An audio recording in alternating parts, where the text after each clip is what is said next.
Good afternoon, everyone. iTech India welcomes all the participants for today's Regional Distance Learning Seminar Series. Today's topic is management of newly diagnosed HIV infection in children, including ART initiation, and the speaker is Dr. Anju Seth. Dr. Anju Seth, ma'am, is the Program Director with pCoE KSCH, New Delhi. We welcome you, ma'am, for today's session and request you to start this session.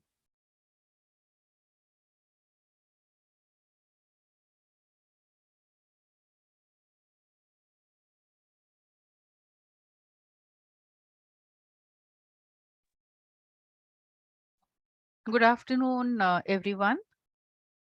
Today's topic for the RDLS is management of newly diagnosed HIV infection in children, including ART initiation.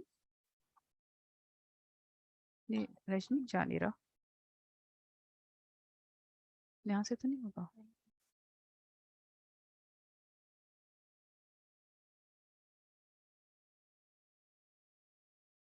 I don't know what is this. Just hold on. I think some problem at my level to give me a second, please.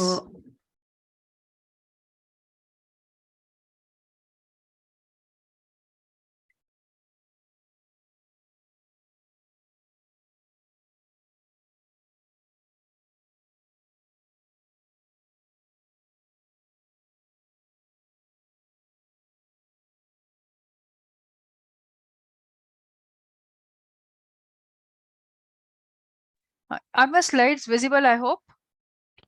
Yes, ma'am. Yes, ma'am. I'm not able to hear anyone. Okay. All right. So, Rashni, ये क्या problem है? जा नहीं रहा आगे.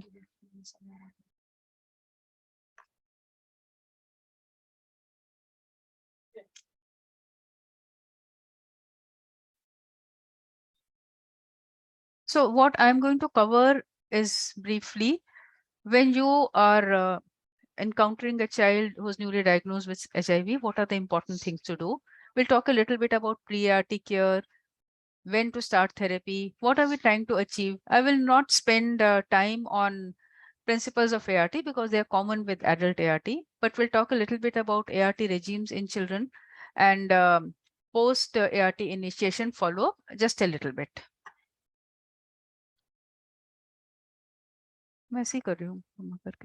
So first of all, you must realize when you're talking about a child with HIV, it's a very, very heterogeneous group that you're dealing with. You might diagnose an infant or you may diagnose an adolescent. The implications and what needs to be done would be very different. These children would differ in their mode of transmission. So there might be perinatal transmission for a majority of children. In some, it might be blood transfusion or surgery, while in others, it might even be horizontal transmission. They would differ in terms of their social and family circumstances. They would also differ in terms of whether they are symptomatic, as it might happen in older children in whom we are detecting HIV infection, or they are asymptomatic, as might happen for HIV exposed infants for whom you are doing a routine screening, or maybe you're testing children of a couple who have recently been diagnosed to be HIV infected. So it's a very heterogeneous group. So the guidelines that we talk about today are common, but for each child, individualizing the approach, individualizing the counseling would become important. For every child who's newly diagnosed, we do need to have a complete thorough assessment, because you would like to detect what are the acute issues, especially in a child who was symptomatic and who has recently been diagnosed. So what are the acute issues? What are the comorbidities the child is having? What systemic involvement does he have? Does he have any opportunistic infections? Does he have associated malnutrition? These require to be managed along with starting antiretroviral therapy. In fact, for a lot of them, the management would actually begin before you start antiretroviral therapy. Also remember, it is important, you have just diagnosed a child. What are the social circumstances, family circumstances? For example, is the HIV status of his parents already known, or is it not known, or is that to be tested? What about other children? What are the family issues? Is there a single parent? Very often that might happen. If it's a perinatal transmission, the child has already lost one parent to HIV. So disclosure of result to the family and which would automatically lead to screening of parents and other siblings is a very traumatizing period for the family. So while we do evaluate the child for acute issues, comorbidities, while we advise parental screening and screening of other siblings, we have to give time for the parents and the family to accept the diagnosis in the child and to accept their suddenly altered circumstances. So this is something you all need to be very careful about and deal with the family in a very, very empathetic manner. And I can't emphasize this enough.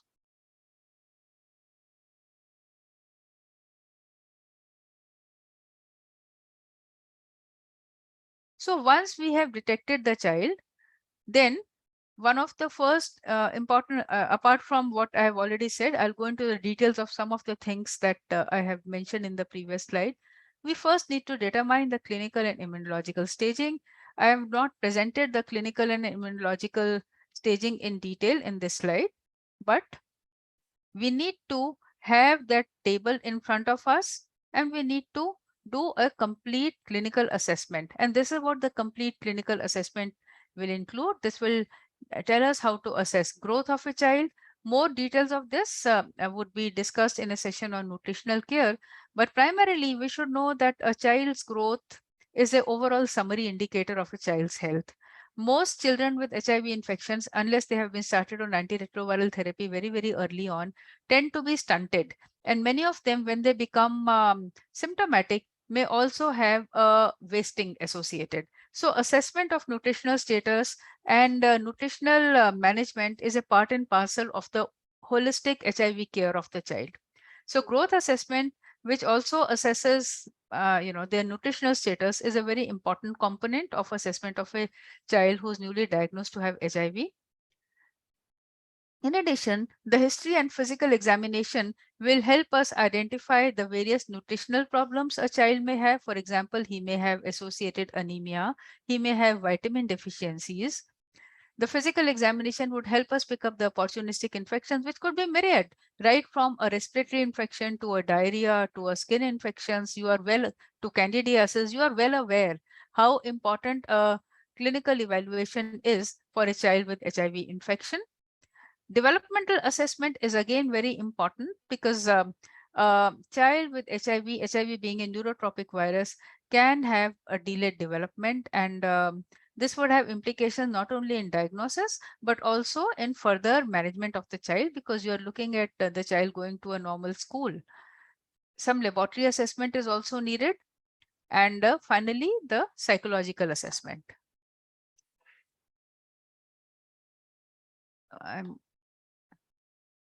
So important things to, in addition to what I said, would be to do a screening for TB, that being the commonest opportunistic infection in children with HIV. So 4S screening for TB must be carried out for every newly diagnosed child with HIV.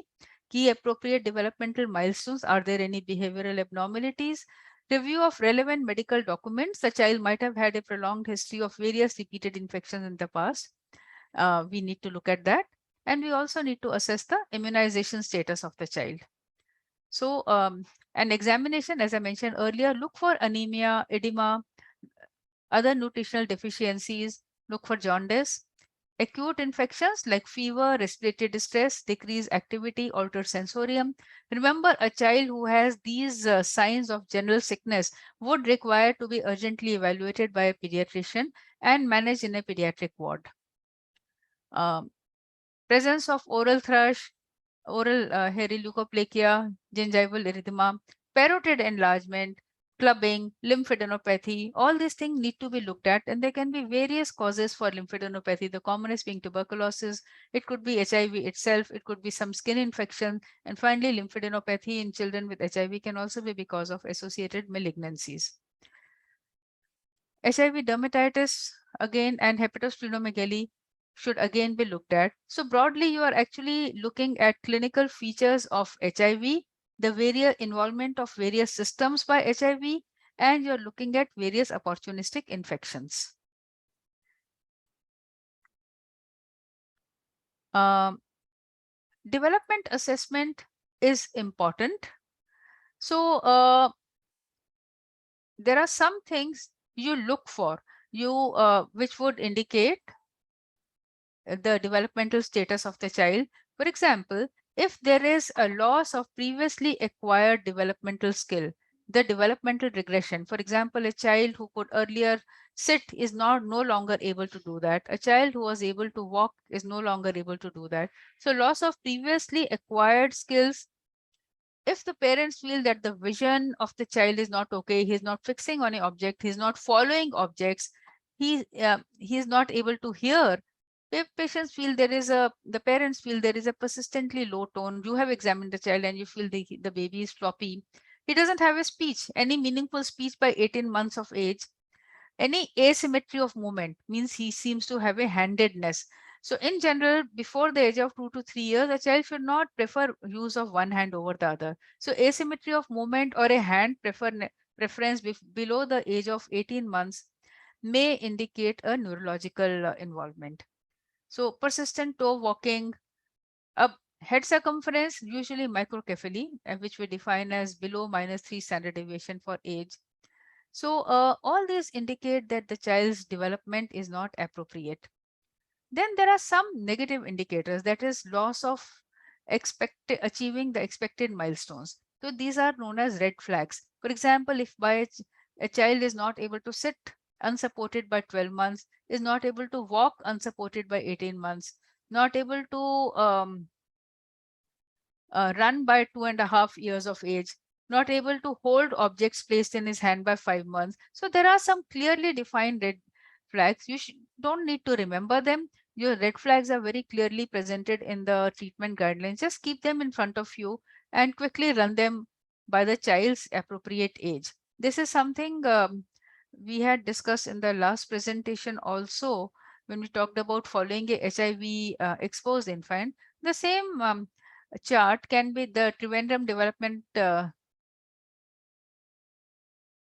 screening chart can be used for assessing development of children with HIV infection also. So the x-axis here shows the age of the child in months, while above you see red bars. Each red bar indicates a milestone. The left end of the red bar shows the earliest age at which that milestone is usually achieved. The width of the red bar shows you the range of time over which that milestone may be achieved, while the end of the red bar indicates the upper limit of the time during which the child should normally achieve that milestone. So all we need to do is, for example, if a child is say 13-month-old, we should see all the milestones that he should achieve by the age of 30 months. You can see up. So by the age of 13 months, he should definitely have achieved social smile, following eyes, holding head steady, rolling back from supine to prone. Just see that.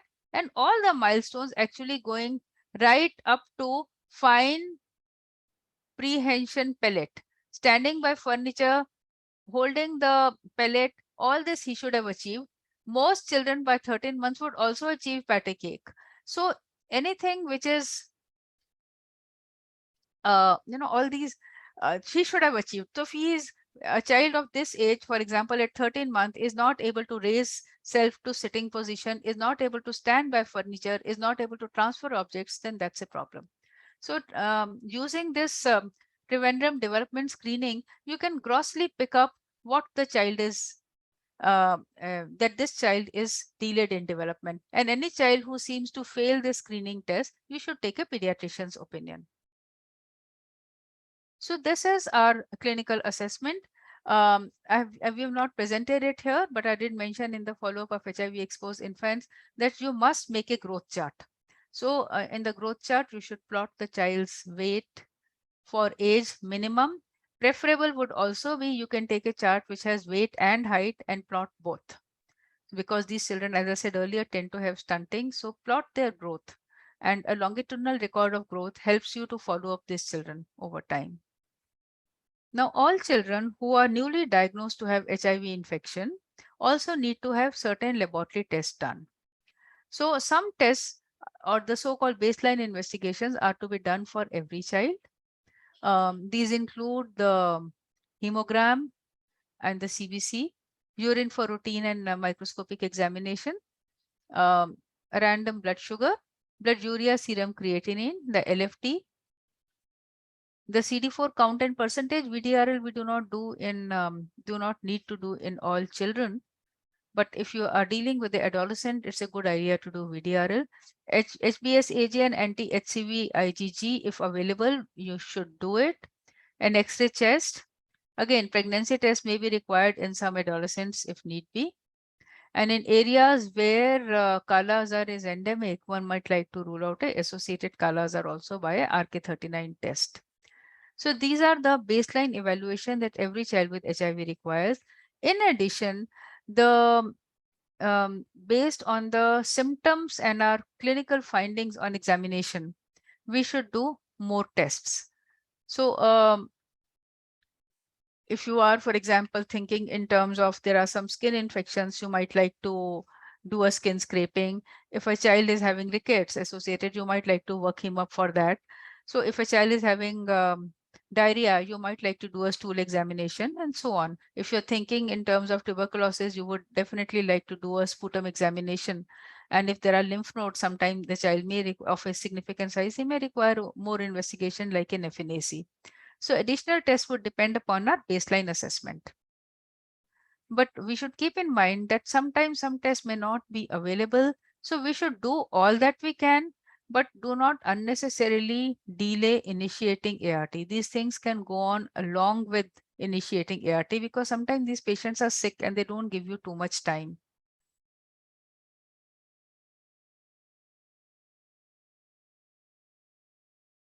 At a baseline, we would also do a CD4 assessment. And remember, in children, assessment of immunological suppression is different from that in adults, simply because young children tend to have higher levels of CD4 cells as compared to older children beyond 5 years of age, and therefore the cutoffs to define various levels of immunodeficiency are different in children as compared to adults and older children. For example, in children more than 5 years, if you look at the last column in this table, that is like adults. So if the CD4 count is more than 500 cells, then there is no significant immunosuppression. And for if you look at mild immunosuppression would be 350 to 400 cells to 500 cells, and severe is less than 200 cells or 15%. So that is what we follow in adults and older children. But if you look at younger children, we would, for younger children, instead of taking the cutoff as the absolute CD4 cell value, we would go by the percentage of the lymphocyte cells that are CD4 cells. So we go by CD4 percentage rather than total count. And CD4 percentage is a more consistent way of looking at HIV-associated immunodeficiency. Therefore, in a child, say, who is between 36 months to 60 months, so that means 3 to 5 years of age, if the CD4 percentage is more than 25%, that means there is no immunosuppression. If it is between 20 to 25%, it means there is a mild immunosuppression. If it is between 15 to 20%, then there is advanced immunosuppression. And if it is less than 15%, then it is severe immunosuppression. Likewise, we have the cutoffs for children between 12 to 35 months and children less than 12 months of age also. Okay.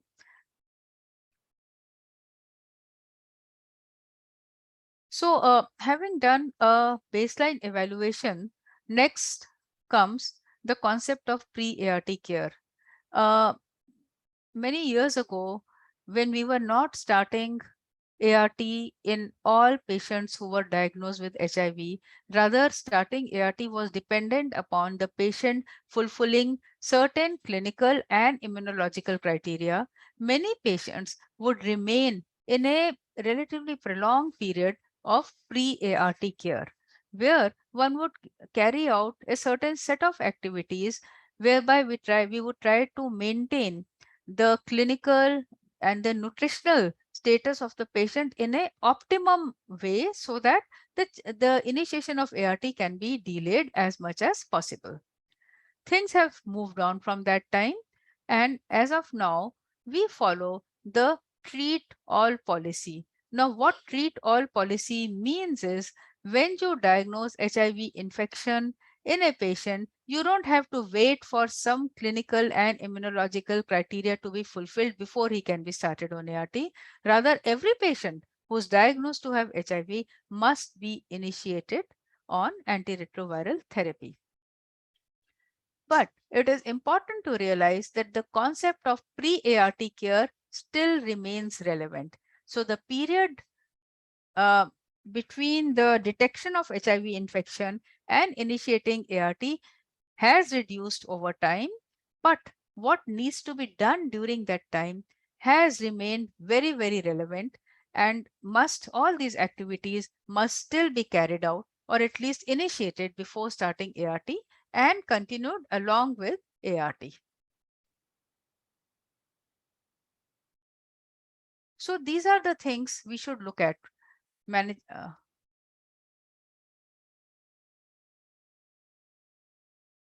These are put in this table. Actually, just give me a second. I'd just like to remove this somehow. So some conditions required to be managed before ART can be initiated. So most important is evaluate the child for opportunistic infections and begin their treatment. Now, some children can be very sick. For example, a child with pneumocystis pneumonia, a child with bacterial pneumonia, a child with acute malaria, a child with acute diarrhea. These children may be very, very sick. Sometimes a child may have very severe anemia. So these patients, you first stabilize them. So clinical stabilization is important. If a child has severe acute malnutrition, his nutritional status, we don't want that he should be completely recovered, but at least he should be stabilized. His electrolyte abnormalities should be taken care of. If he is in CHF, it should be taken care of. So any acute sickness in the child is a priority to manage. Secondly, we need to look for tuberculosis thoroughly in every child. And if there is tuberculosis present, the ATT initiation has to be done. Remember, ATT itself, the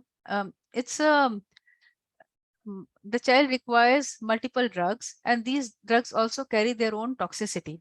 So you must first start anti-tuberculous treatment, wait for the patient to stabilize, and sometimes they have adverse drug reactions related to these anti-tuberculous drugs. Once the patient is stabilized, then we start.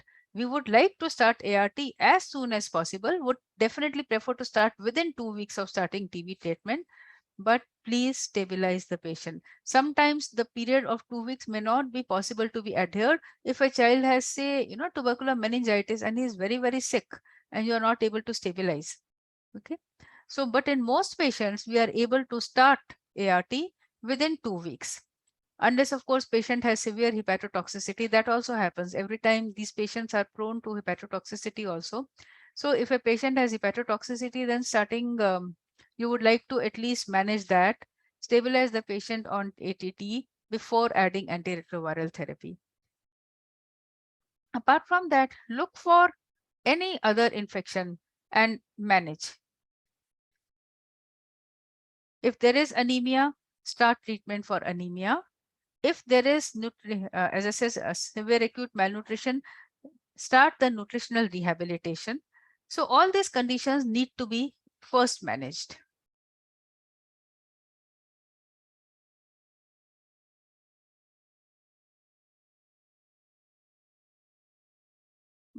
You must differentiate opportunistic infections from manifestations due to HIV itself. So sometimes there are skin conditions like papillopruritic eruptions, seborrheic dermatitis, HIV-related dermatitis. Sometimes there are infections like cryptosporiosis, microsporiosis, CMV. So these patients may start actually improving with ART itself. If you detect CMV infection or toxoplasmosis, we must treat them first and start ART subsequently. And as I said, Sam, the child should be started on ART first, should be started on ART as soon as the patient's metabolic complications are settled. When you start the Typically, when you start the phase of nutritional rehabilitation in a child with SAM, that is the time you would like to start ART also. Just a word about evaluation of a ALHIV or adolescent with HIV. And here I'm focusing only on a newly diagnosed adolescent with HIV, because as you're well aware, adolescents with HIV belong to two broad groups. One of them are those who are children with HIV, but now with their ART, they are now surviving into adolescence. Those adolescents also have many important issues which need to be looked at. But here we are talking of an adolescent who is newly diagnosed to have HIV infection. Now, these adolescents again may be a little bit heterogeneous. Some of them may still be the ones who are infected in a vertical manner, but are slow progressors. Typically, a child who is maybe infected, say during breastfeeding, or um, is likely to have a more slow progress as compared to a child who has a in utero infection transmission. But there are other factors also, other host factors which determine the progression of HIV infection. So it might still be a vertically infected child first picked up during adolescence, or it's a possibility that the child had undergone some kind of a surgical procedure or some blood transfusion or in the past, and that is where he got the HIV infection. Thirdly, it could be a child who has actually got it because of sexual exposure during childhood or adolescence, which could again be a sexual abuse, or it could be a consensual activity. He could have got the infection by even intravenous drug abuse. So again, adolescents with HIV are a very, very heterogeneous group. And when you are facing a new adolescent client, it is not immediately obvious what could be his mode of transmission. So having said that, you need to evaluate him very carefully, and these are actually very, very difficult to talk people. Uh, as compared to young children, where you are primarily talking to the caregivers and a little bit interacting with the child. You are perhaps just playing with the child, but the serious issues are discussed with the caregiver. Here you can no longer ignore the adolescent. You cannot just talk to the caregiver and not talk to the adolescent. And bringing out a adolescent who is stressed, who is confused, is not very easy. So you need to, this is actually, there is, WHO has given approach how to deal with adolescents with HIV. And here we are just giving you very, very brief synopsis of that. You actually need to spend a lot of time with the adolescent. The counselor at the center would be the right person to do it. And we need to explore the various circumstances of the adolescent, his domestic circumstances, who are his family members, who all what is the socio-economic status, with who all did they live, what about his schooling, is he studying, is he working, what are his relations with the teachers, employers, what are his eating habits, how many what are the body image issues. All this cannot be done at one go. All this just cannot be done at one go. Actually, you need to begin talking to adolescent by talking of non-threatening general issues that may affect or that may interest the adolescent. You might like to talk about his school. You might like to talk about his family. You might like to talk about what they like doing, what activities do they like doing. So those issues are first kind of brought up so that a rapport can be built up between the adolescent and the counselor. And over time, more sensitive issues regarding perception. How do they perceive their homes to situation? How do they think and feel about their body? How do they feel about their friends? And then sensitive issues like sexuality and drugs can be taken up. So this is not easy, but all these issues need to be tackled with adolescent, driven by the individual adolescent circumstances. So these are general guidelines and cannot just be, just taken as a diktat, but every adolescent over subsequent one or more sessions would require to be evaluated completely as far on along these lines. So sexuality, safety, and also concerns with suicide, depression, would become very important. And remember, when you're dealing with the adolescent client, something that is not written here, disclosure. Disclosure of the status would be a very important thing to consider, because typically, again, it's a matter of what kind of adolescent you're dealing with. If this is a child who's been newly detected but is living with his family, typically the disclosure first happens to the family members. But over time, with the help of family, you might like to disclose to the adolescent. But if his circumstances are more difficult, for example, he's from a say an orphanage, or he's a street child and is picked up as a street child, then his own disclosure would also become an important issue to be considered. Because unless these children, especially an older adolescent, unless they are disclosed, they may not take treatment seriously. So I'm not going into the details because this is a full day work in itself. But just to say that adolescents with HIV require to be treated with a lot of sensitivity and care. So once this complete evaluation has happened and the pre-ART period, this is all that is covered in pre-ART period, has been taken care of, you would like to then start them on antiretroviral therapy. In fact, remember, a lot of pre-ART care continues while ART is started. So as per the general principle, ART should be initiated in all children and adolescents with HIV, regardless of their age, CD4 count, and WHO clinical staging. So the process is that we first confirm the HIV infection, which of course, in a child beyond 18 months means just doing a serology. But if the child is less than 18 months, we will also do a virological test, that is DNA PCR test, to confirm. Once the child is confirmed to have HIV infection, we evaluate him clinically for associated comorbidities, associated opportunistic infections, the family circumstances, the psychological assessment that we have just spoken about. We treat and stabilize the acute conditions and opportunistic infections, do a baseline evaluation, including a CD4 count, and the baseline evaluation as directed, symptom directed, and some tests that we do in all patients with HIV. And after that, we initiate the appropriate first line ART.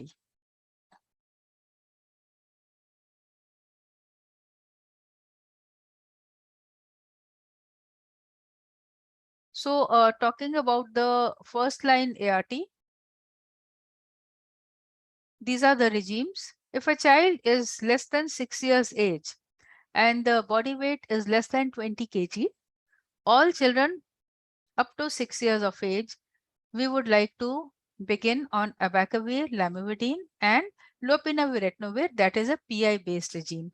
We are not giving NNRTI-based regimes anymore. These are not recommended as a first line. The first line is just abacavir, lamivudine, and lopinavir/ritonavir-based therapy. In a child beyond 6 years and till 10 years of age and with a weight of 20 to 30 kg, we would like to start the child on abacavir, lamivudine, and dolutegravir. So abacavir and lamivudine, the NRTI backbone remains the same, but the third drug instead of a PI is an integrase inhibitor or dolutegravir. So if you have a child, say he's 7 years of age, but is malnourished and is still weighing say 16 or 17 kg, you will not begin him on dolutegravir based regime. Instead, you will begin him on PI based regime. But once this child reaches the weight of 20 kg and beyond, you will be able to shift him to the dolutegravir based regime. If a child is more than 10 kg and more than 30 kg, then we would like to begin this child on the adult regime, which is the TLD, tenofovir, lamivudine, or dolutegravir combination. So this in nutshell is what you want to, the ART you want to start in these children. And the dose would depend upon, in fact, the regime and the dose would depend upon the age and the body weight of the child. The treatment guidelines give you the weight bands according to which drug dose can be individualized. And you should have those weight band based treatment on your table for ready reference. And every time the child visits you, we need to check the body weight of the child before writing the prescription. So this is important because when you start a child on ART, there can be a lot of changes. In fact, a lot of these children during first few months gain weight. And especially if they were malnourished earlier and you have taken care of their opportunistic infections and you've started nutritional rehabilitation, they really gain weight very fast. And if we don't update our weight-based treatment doses, then there is a serious chance of underdosing these children with resultant chances of development of drug resistance. So very important to assess their weight at baseline, check the appropriate doses, and keep on updating it every time the child comes. Okay. It is also important to train the family because the family can also get confused. What you are writing, it needs to be explained very carefully to the family, and subsequently every time there's a change in dose, that not only needs to be documented in the records, also needs to be communicated to the family very, very carefully. And this is what we are following now. Over time, we expect that Dolutegravir pediatric formulation will also become available very soon. And once that happens, there would be a change in the regime that we are speaking about. But as of now, this is what we are following.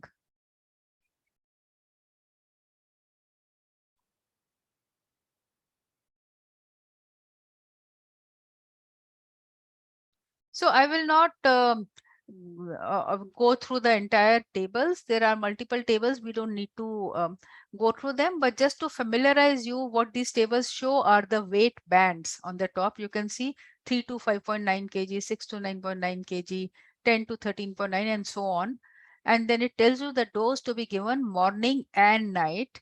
And on the first column, we have the pediatric formulations. Remember, there are multiple formulations. Some of them like DTG 5 milligram and 10 milligram are not even available as of now. But the dosage chart is futuristic, keeping in mind the future needs and the potential availability of the drugs.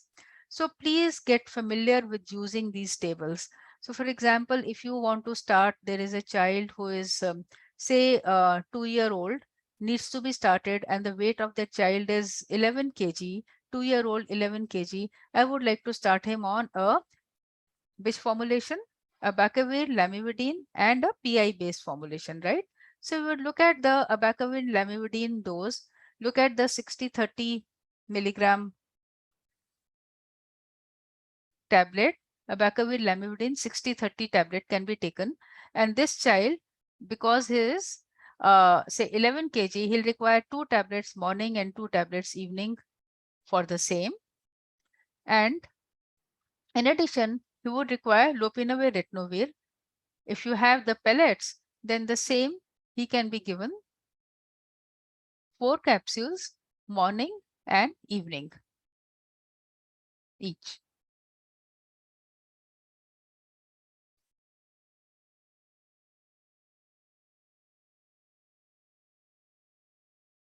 So please get familiar with using these tables and not only prescribing, but also explaining to the mother. So I will skip these slides. We don't need to go through them in detail, but this, I think, wait, yeah. So this table is showing you ritonavir super boosting of lopinavir in patients with HIV-TB co-infection. As you are aware, in HIV-TB co-infection, we need to increase the dose of ritonavir to make it 1:1 proportion with lopinavir. And this can be done by combining additional ritonavir tablet to the already being taken ART by the child. So for example, if our 11 kg child, if he is taking 2 tablet morning, evening of abacavir lamivudine and 2 tablets of lopinavir ritonavir in the morning, we need to add ritonavir 100 milligram, 2 tablets in the morning, and in the evening, where the child is taking lopinavir ritonavir 1 tablet, we need to add 1 tablet of ritonavir to it. So this table shows you the super boosting, which we need to do in cases the child has HIV-TB co-infection. The table also shows us, this is something we actually hardly use, the dose of drugs to be used in infants. We hardly ever pick up infection in infants because the earliest we pick up is much later, because our first testing is done at 6 weeks. So I'm going to skip this table for the time being. So what is important to remember is this: you need to be familiar with what is available and how to use it. So this is the slide that summarizes the drug choice. So we confirm HIV infection. We treat and stabilize acute opportunistic infection. We do baseline investigations, including CD4. We prepare the child and the family for lifelong ART. Very important, because if this step is not carried out, then you're looking at treatment failure, because adherence is not going to be good, especially if you are dealing with the adolescent client. If that client himself, and that might actually include the planning a disclosure for the child also at an appropriate time in an appropriate way. Unless we have done that, we are looking at a poor adherence as a distinct possibility. So we need to prepare the family. They have to accept the diagnosis and they have to be prepared for lifelong ART. Having said that, child less than 6 years and less than 20 kg, we require AL, LPV, RT. 6 years to 10 kg, weight 20 to 30 kg, AL plus dolutegravir, and beyond 10 years and beyond 30 kg, both conditions need to be met. Then it is a combination of TLD.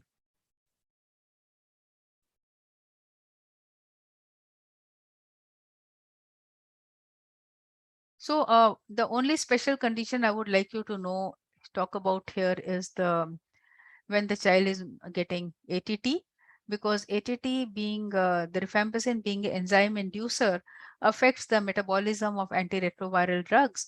And because they get metabolized fast, we need to increase the dose of the drugs being given so that the child, after the increased metabolism, still has adequate drugs. So we need to, if the patient is on DTG based regime, we double the dose of DTG, and this double dose will remain for 2 weeks after the last dose of rifampicin. Okay, just double the dose for 2 weeks, which continues till 2 weeks after the last dose of rifampicin.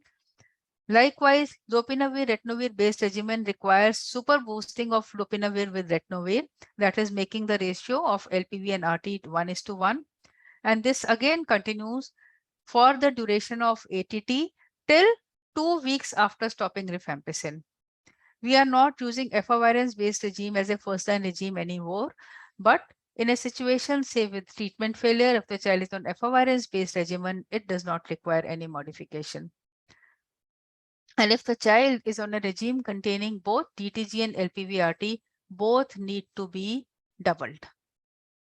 Okay. And timing of ART in relation to TB treatment, the standard guideline is initiate anti-TB treatment first, start ART as soon as possible. Once the child is stabilized on anti-TB drugs, try to start it within 2 weeks of initiating TB treatment. And this is regardless of CD4 count. And in children who have TB meningitis, often the treatment gets delayed, but you start as soon as the child is clinically stabilized. And in these children, as the standard treatment for TBM, we also give corticosteroids.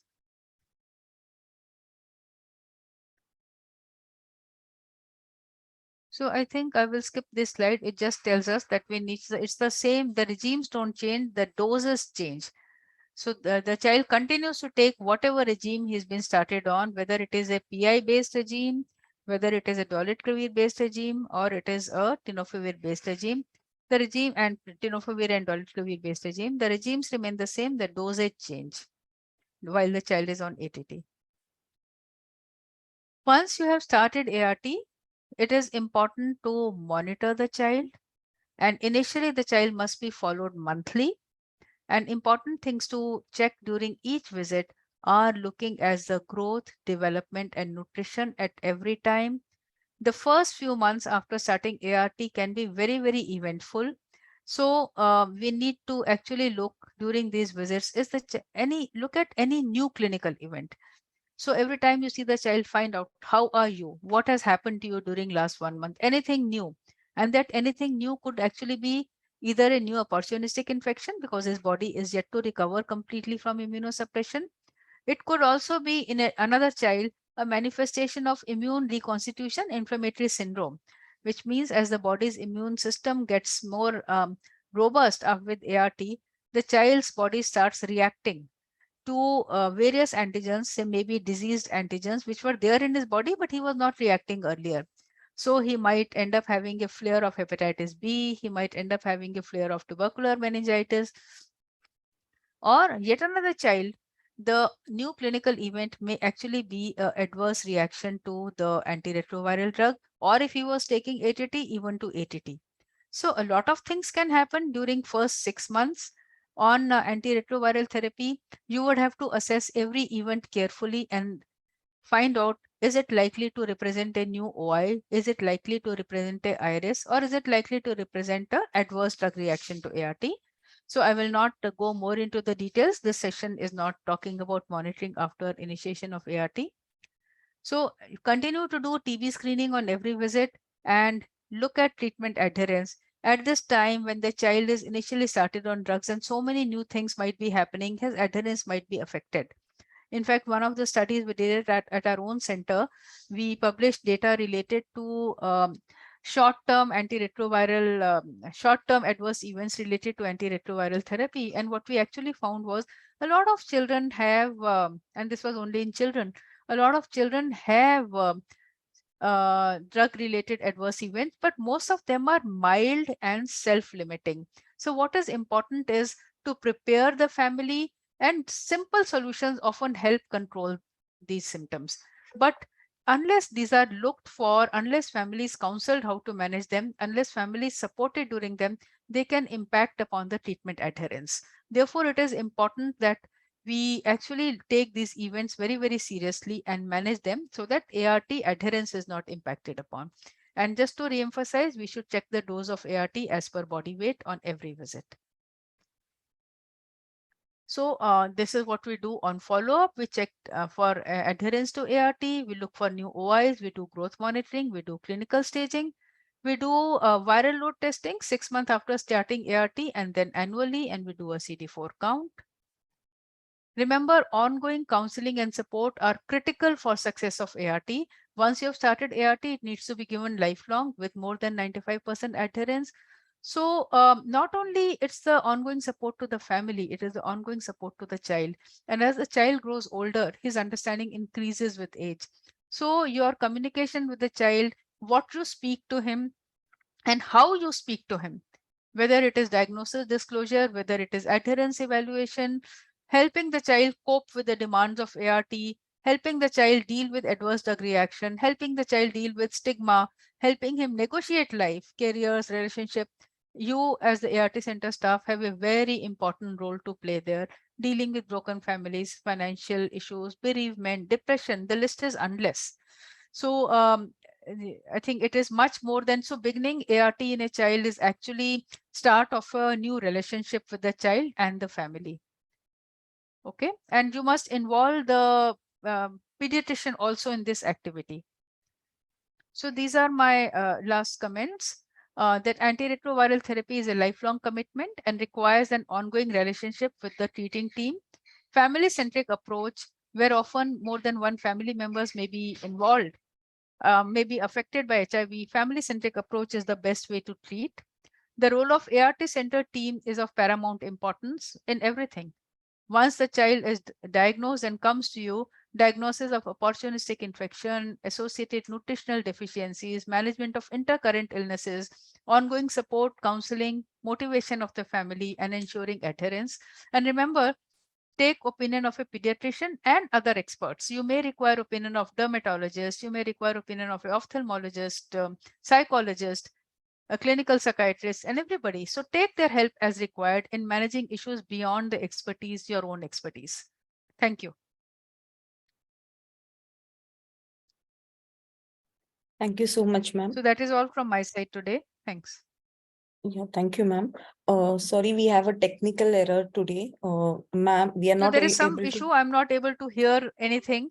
So if there are any questions, they can be written and given to me.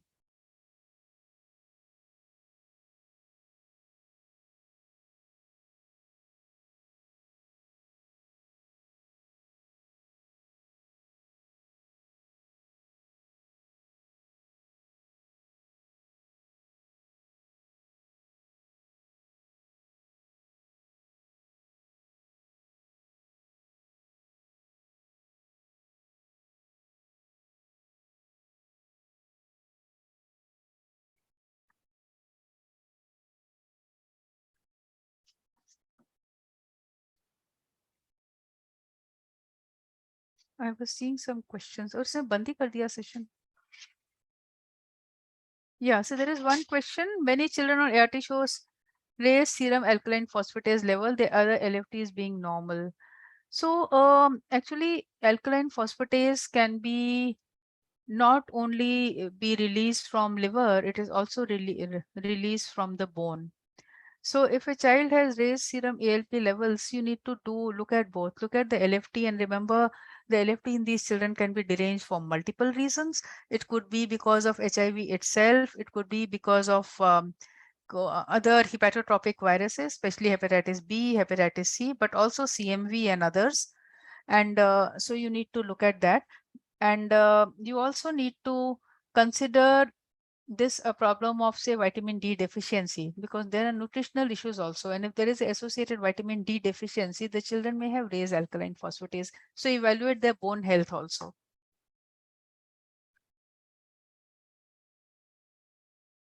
So if this is the Any only more question, I can questions? take more questions if there are.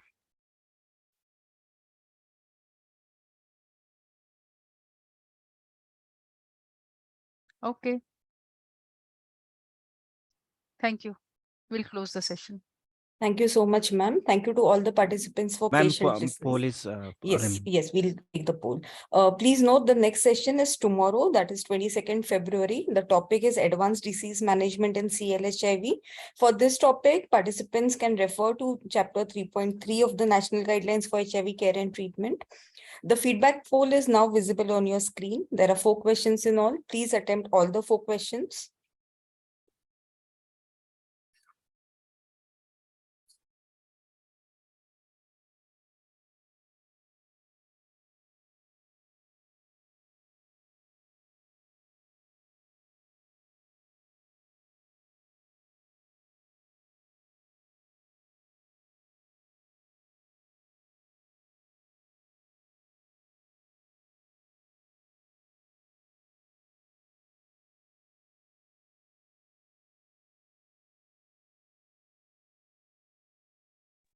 What time will be the session, ma'am?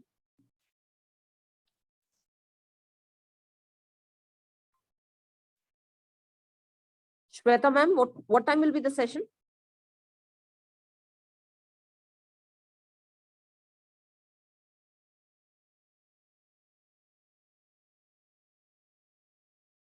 The session will be from 2 p.m. to 3 p.m.